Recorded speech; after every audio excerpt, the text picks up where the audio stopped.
Hello,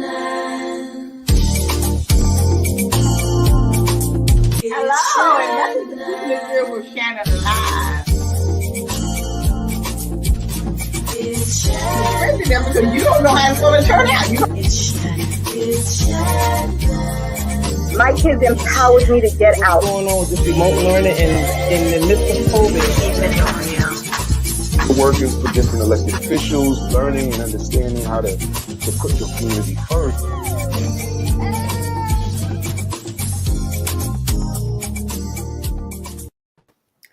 Hi, and welcome to Keeping It Real with Shannon. Hello, Dr. Vanessa. How you doing? Hey, Shannon, I'm good. I could not be no better. Oh, you just think you hot stuff because you down there in Texas today. That's all. Absolutely. Being pampered. Hey, Diane. Look, we have a good show tonight. Our topic is, do you believe in yourself? Because sometimes we don't believe in ourselves. Sometimes we don't think that we can do some of the things that we want to do. But tonight we're going to talk about that. We have two special guests on that has written two books, and I would like to introduce our first author, Miss Kimberly Headley, and she is a minister, teacher, poet, playwright, and entrepreneur. Kimberly has done mission work in Georgia, South Africa, and ministered in the streets of New York City. She believes in the power of sharing a message of hope and healing. And our next guest, who's written the book, Before I Ever Walked, and that is Natasha Coles. She was born and raised in Brooklyn, New York. She has a bachelor's degree in mass communication from Bennett College, and she has a master's in early childhood development. Natasha currently works as a kindergarten teacher. She has two beautiful children. She believes that, we should inspire young people looking for ways to uplift, encourage, and inspire people of all ages. And we would like to welcome them to the show tonight. Miss Kimberly Headley and Natasha Coles. Hello, ladies. Hi, How are you?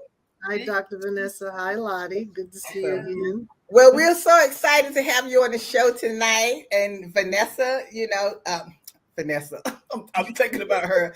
Natasha, your book, Before I Ever Walked. Why don't you tell us what that book is about? Yeah, sure. Well, Before I Ever Walked is an encouraging, inspiring story about a young bird or a little bird that is having issues believing in himself. He's feeling stuck. And it's not until he comes across a little boy that is able to encourage him. And it was because he was encouraged, and he was encouraged by his mom. And so he was able to give the same encouragement to the bird. And through his inspiration and encouragement, little birdie begins to believe in himself as he takes the leap of faith, and he steps out and starts to fly, and he starts to see and realize who he really is. And it's in that moment that he becomes confident and he begins to soar. Mm-hmm. And Kimberly, you wrote the book, What's on Your Mind? And this is a book of meditation and reflection, but it's also, talks about believing in yourself. So what made you, write your book, What's on Your Mind? So I'm a writer by heart and by passion, and I always quote a lot of sayings and post a lot of sayings on Facebook. And one of my sister friends said, "You're always saying something very inspirational to encourage people. Why don't you put it in a book?" And I kept thinking about it, and I wasn't too sure if that was something I wanted to do. And then the Lord actually impressed upon me to start writing. So my book is a combination of some Facebook posts, but a lot of it is new content, as sitting in the presence of God, and God just giving me downloads of everyday thoughts, things that people might think of, or words of encouragement that I can give to somebody who might be not having a good day at that moment. So that's how that book came about. Well, both books, our topics tonight is, do you believe in yourself? And both books, shares about how you should believe in yourself. So why do you feel it's important that people should really believe that they can do whatever they want to do? Well, personally, I've actually grown up like all my life, my childhood. I was very fearful.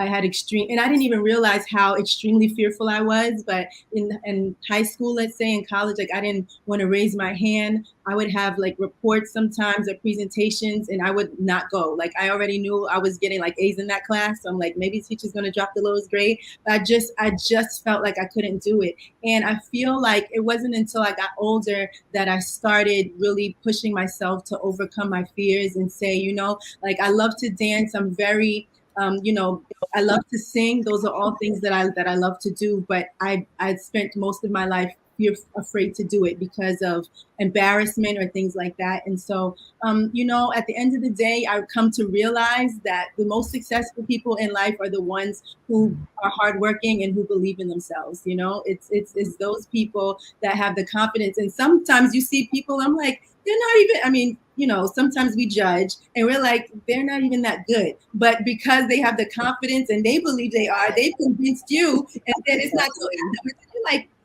how did they get there? But it's really, and also too, a lot of times I would see people doing the things that I want to do, and I would start crying because I'm like, wow, like look at them. I want to be like that. I want to be able to be free and just move in that, freedom and to be who I really am. And so it's important. I think you get the fullness of your life and the fullest experience of your life when you take that step to, to just look fear in the face. I can't say that you can't Well, be what fear. you just said, the word you just said, fear, that's what we got to get rid of. Fear. Absolutely. And that's the thing. I wouldn't even say that we have to get rid of it because I think it's a natural part of it. Like our bodies are wired, the way our brains are, to kind of like, if we don't know fear, then we're in trouble. You know what I mean? Right. So Well, that's true. That's true. So Yeah, the defense mechanism, that fight or flight. Exactly. So you need to be aware of fear, but there's an unhealthy fear that causes us to become stuck. And it's that we need to be able to face, right? So we need to be able to overcome fear. And I think the biggest thing about, even in the book, Birdie Blue, it wasn't until he changed his mind, and it's about a shifting in your mindset. And it's about, the way that you speak. As a man speaketh, as a man believeth in his heart, so is he, And so it's about the reframing and the rethinking or thinking about the situation or seeing yourself in a more positive light. Well, Natasha, since you work with kids, young kids, I know sometimes it's hard and difficult. They could be transitioning from another neighborhood, or their first time at school. How do you incorporate your book, the methodology and the strategies in your book with your lessons, with your curriculum? Well, we have a special thing. I think the schools now are big or are becoming aware of the importance of relating to or educating the whole child. And so they are big on like a social emotional awareness and things like that. So we have conversations, their curriculum that is already specifically that we have to align with. But that curriculum basically speaks about knowing who you are. You're unique, you're special, challenging them and pushing them to do the things that, that are in their heart. So I have a lot of kids that are shy. I have a lot of kids that, say, I can't do this. I have one student that, Miss Cole's writing is just not my thing. I just can't do it, And so, we're always talking about what is a new thing now is like the growth mindset. And so we're talking about, the power of your yet. And it's not that you won't ever be able to do it. You might not be able to do it right now, but we really want to say, I can't do it yet. And we work toward that, that mindset. And, in my classroom, it's not can't. Okay. It's just not yet. So Kimberly, how do you feel about, because yours is coming from a spiritual side. And I think that we need to have a little more faith and be willing to step out on faith in things that we want to do. So even if we start in a business or, just like you write in the book or whatever, you keep putting it off and said, oh, well, I don't know if I can do it or not. But, I think sometimes we just really need to have that faith in us. Yeah. To put that challenge in us. Well, faith is not easy to have. Faith is a process. I believe that procrastination is the greatest enemy to progress. And so when you have a God presence in your life, God is the person that pushes you along with the supportive communities. If you're blessed to have people around you who can see your gifting and see your potential, that helps you to see like you can really accomplish it. And as my sister said, it is a mindset. And when your mind is transformed and renewed, you can begin to see yourself in a different perspective and have a different trajectory about where you want to go. And so words have power. Scripture says death and life are in the power of the tongue. So what you speak is what you can become. So if I keep saying I can't do it, I won't do it.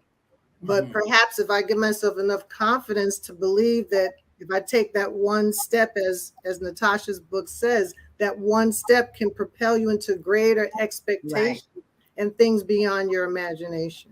And that's why I always say I know we should start teaching our children from the time they're born to have confidence and to know, like when kids be saying, I can't do that. Like when I'm talking to my granddaughter, she'll be like, oh, I can't do that, Grandma. Take that word out of your mouth. Right. There's no such word as can't, even though I guess there is a word, but as I'm concerned, there's not a word as can't. And we have to start telling our kids and the young people to stop saying what I can't do. Do it first. If it doesn't work, then you pick yourself up and try it again. The main word, Natasha said it before, is confidence. Because sometimes we like that confidence. Because that's even myself. Like I'm a fluffy woman, I'm on that side. And then there's some stuff that I like to wear. And I would see women with it on, and I'd be like, man, I wish I had the confidence to wear that. I don't have the confidence to wear that. You know what I'm saying? You just got to put it on. That's right. You wear your attitude. Your attitude.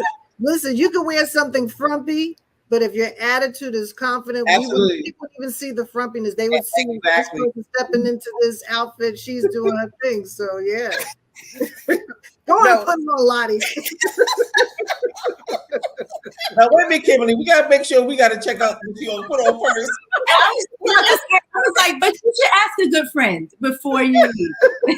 Right, ask a good friend. No.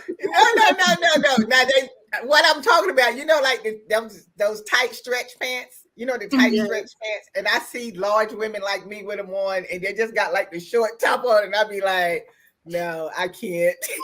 I can't, but I wish I did have that kind of confidence. I do it, you know what I'm saying? I mean, I have confidence in everything else like I do, but just to me, some things you just can't do, right? But I mean, as far as like the work ethics and, personal stuff like that, I have the confidence I can do it, and I'm not afraid to do it. I'll just do it if something happened to me. Most of the time I sit up and laugh at my own self. So that's where I am. But we're going to take a quick break and we're going to come back with more Natasha and Kimberly. We'll be right back. It's Shannon. It's Shannon. This year, celebrate Vote Early Day. And make your voice heard. Each year, the amount of people voting early grows. And this fall, over 220 million Americans can vote early. In person. By dropping off their ballot. Or mailing it in. With so many options, you can vote when it's convenient for you. Election day is the last day to cast your ballot. So the question isn't why vote early. It's why wait. Join the celebration and find out how you can vote early at voteearlyday.org.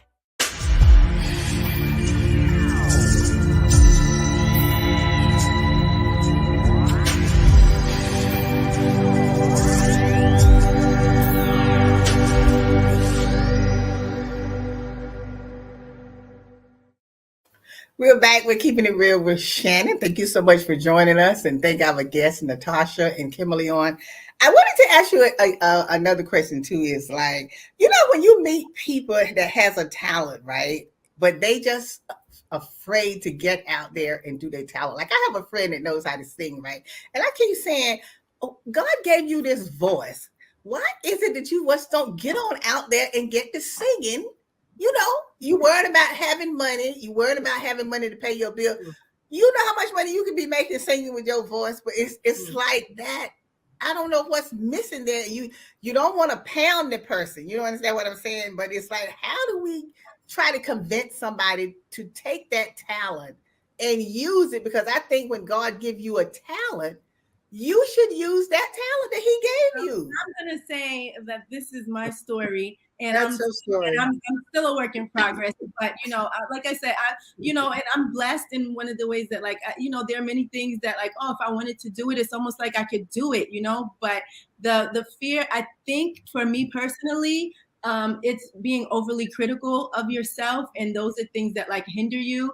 Also, just perfectionism. Sometimes, like, you have this lie of, like, oh, it's not, then again, I'm like, and comparison, like, it's the thief of joy. I mean, you compare your gift. Oh, it's not, I don't sing like Beyonce, or, there are already so many singers out there. Like, you don't see, like, your worth, but, a lot of it, I think, for me, which I realized later on, was that, like, it's not perfect. And so, but because I'm hypercritical of myself, I think that other people are going to judge me the same way. And it's not true. But, somebody might say, "Ooh, you cracked," or something, but I mean, the biggest fear that I'm, like, making up in my mind is likely not to happen, but a lot of times with the perfectionism, like, it keeps you stuck, because you're just waiting for, like, the perfect opportunity. You're waiting for the perfect moment, the perfect song, the perfect whatever. And, like, there's no such thing. Like, it's never. Do you think that we should be more on the side of not caring what people think?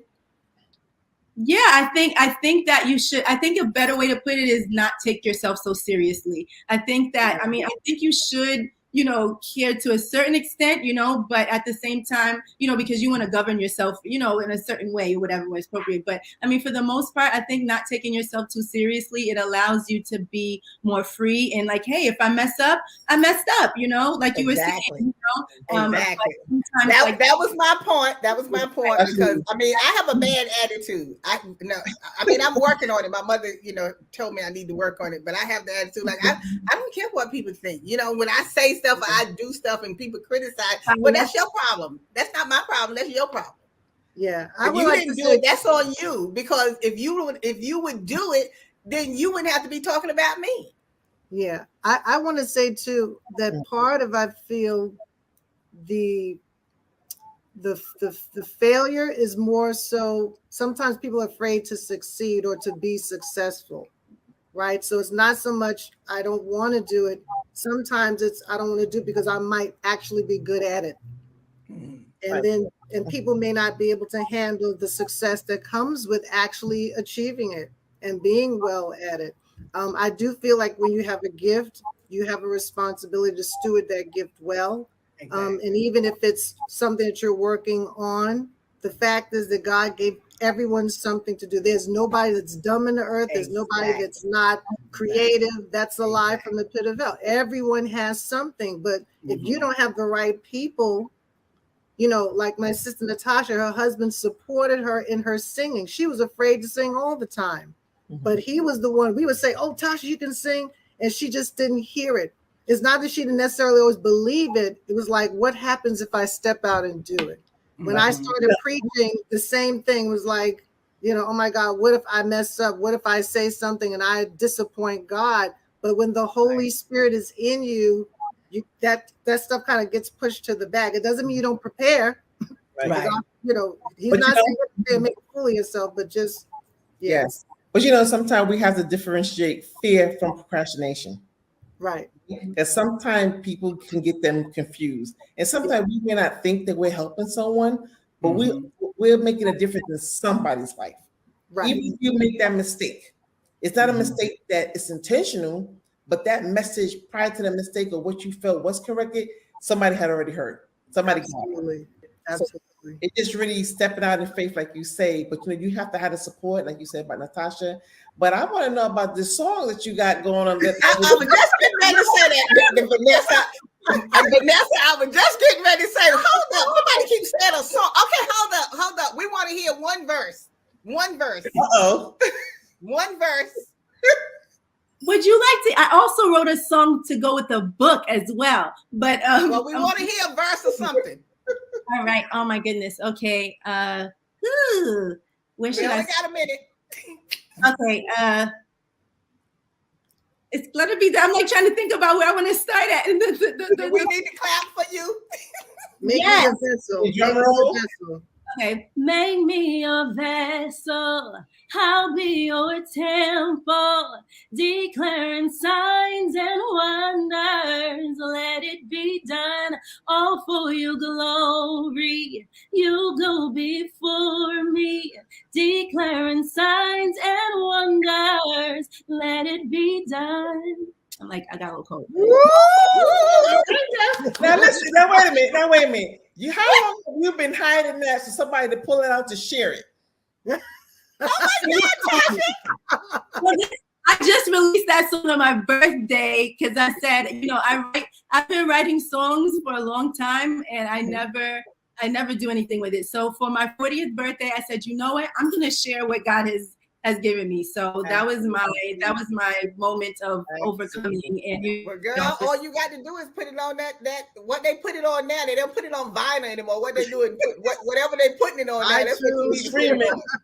And, it is available on Spotify and iTunes and YouTube. Okay, so those are some places we can go. But where you gonna be singing at, performing or something? Even if it's at church, you have to let us know so we can be that. Yeah. TBT. Well, you know what? I'm glad that your husband and Kimberly is pushing you to do that. And I know now, since you know that you can do it and that you will, just step on out there and do what you need to do. Because you know what? Sometimes I feel like when we're doing stuff, and like you were saying earlier about you afraid that people are being critical. And that's why I was saying that we have to just get to that mindset that, I'm not trying to be rude or anything, but it's not really care what people be thinking. Because see, a lot of times people are jealous over your talent. And because you want to do stuff, they're jealous, so they'll criticize you. So to make you feel like you can't do it and don't want to do it. That's why sometimes you have to have that attitude that I don't care. You know what I'm saying? Say whatever you want to say. They talked about Jesus, so why am I worried about you talking about me? And sometimes people envy the fact that you've gone out and stepped out and did it, and This is what I'm saying. Yeah, it's a lot of jealousy. You have to understand there's a lot of jealousy with people. Rather than them encouraging you, they're criticizing you. Where really they know you good, but they don't want to give you that credit of doing anything. It's like when people get information and they don't want to share it. You understand? Like they know how to do something and they don't want to share. Like Dr. Vanessa, she's a wealth builder. She's teaching us how to get rich. You know what I'm saying? So these are people you want to be hanging with. No, I'm not teaching them how to be rich. I'm teaching them how to build generational wealth and leave a legacy. Beautiful. It's a big difference. It's a big difference. But the thing about it is, whatever we're teaching, I mean, Kimberly, she's teaching us, from the spiritual side, and Natasha also is teaching us from the spiritual side as well. Even though we're talking about the books that you wrote and everything, but you still got to have that confidence, and you got to know that, and have that determination and motivation. Yes. If you don't have a passion, if you're not motivated and determination about your passion, nothing is going to happen. But if you're passionate about something, you would do whatever it takes to make it work. That's how I feel about it. Someone's saying they want me to talk more about my book. Well, okay. What's on Your Mind is really it's an evangelistic book. It's a book because I used to preach on the streets of New York, subway, going up and down downtown Brooklyn. I feel that everyone's not going to come into the church. And so when I wrote the book, it's for people to understand that God loves you and can meet you at any point in your life, no matter how difficult life becomes, no matter how many challenges. And so every time I posted on Facebook, I did so with the hope that whoever was having a difficult day, a challenging day, here's where you can go and see this post, and maybe your mindset would shift. So it's really about being an evangelistic tool for anybody, and anybody can write. I encourage people to write, write your thoughts down, write your dreams down, write your aspirations down, because once you put a pen to the paper, you're responsible for what you put out. Now it may not come out of your mouth, but it's on paper. So what are you going to do with what you placed before the world, before God? And God is waiting for a lot of people to come out of this slump, to get up and go do what he's called us to do. The pandemic has taught us time is of essence. So we don't need to be sitting down, wasting time, wondering looking at other people living our lives vicariously through social media. What about you? God is saying you have something you have to contribute to this world. And you don't want to go to death. And on the tombstone, we don't know what you did. All we see is the dash and your birthday and your end date and nothing there. So I always tell people in church, my family, my sister, get up, go do what God has called you to do. That's interesting. And you want to wake up on a daily. Go ahead, Vanessa. It's interesting you say that, and I appreciate that, because this is where I came out of retirement as a passion to bring people to the table to build generational wealth and stop thriving in generational debt. So sometimes we become complacent in our surroundings, and the pandemic was that reality. Is like, you know what, tomorrow is definitely not promised to no one, and it's like you got to do something for something, do you? So it's really trying to connect in the narrative of how you're thinking about things and put more attention and get that faith, get that energy, be around those people, those like-minded people, because look what the pandemic had. It could be another pandemic tomorrow, next year, next week. Right. You know? And that still goes back to when you, I feel too that when you wake up every morning, after you give thanks for still being able to see the sunshine, go out and do something good for somebody. You know what I'm saying? Share what you are doing good with someone else. And then if you can help somebody else, then that's what you do also. Because we need to get back to that also, because we don't know how to treat each other now. That's another thing. We don't know how to treat each other. Yeah, the value of human life has diminished. Yes. But again, the image of God lives in every single person. And sometimes people can't get to God. And so perhaps you might be the messenger, right? We might be the living epistle, as they say, that somebody reads. They read love in you. They read mercy in you. They read compassion, because everyone's going through trouble. Everyone's going through trauma. So what we're going to do, Kimberly, we're going to hold you and Natasha for a few minutes. We're going to go to our after show and continue and finish our little conversation real quick. But we want to thank everybody for joining us for this part of the show. And we want to thank you for coming on as our guest as well. And you can always see us on Facebook and YouTube every Tuesday, 8 p.m. You subscribe to our YouTube and follow us on Facebook. So we want to thank you again for joining us tonight. And we're going to come back from our after show. So as always, we'll see you next time. Today's show is sponsored by Abu's Bakery. If you have a sweet tooth, stop by Abu's Bakery for some delicious cakes and pies. Would you like beautiful pictures for your home or your office? Then stop by Faith Art Gallery. They have a large selection of pictures from around the world. It's Shannon.